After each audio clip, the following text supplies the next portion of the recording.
দুইটা সময় তওবা করে লাভ নাই। একটা হচ্ছে মৌতের যন্ত্রণা শুরু হয়ে গেলে, মৃত্যুর যন্ত্রণা শুরু হয়ে গেলে আগে পা থেকে শুরু হয়ে আস্তে আস্তে গলার দিকে আসে।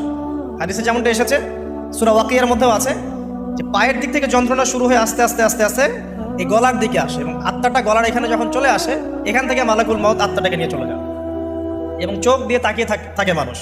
রুহটা চলে গেলে মানুষ চোখ দিয়ে তাকিয়ে থাকে, দেখবেন এই কারণে মৃত ব্যক্তি তাকিয়ে থাকে, চোখ খোলা থাকে। এবং তখন আসমান থেকে সিঁড়ি নামিয়ে দেওয়া হয়, ওই সিঁড়িতে করে আত্মা চলে যাচ্ছে, ও তাকিয়ে দেখে যে আত্মা চলে যাচ্ছে। এবং মানুষ মারা যাওয়ার পরে চোখ জীবিত থাকে অনেকক্ষণ।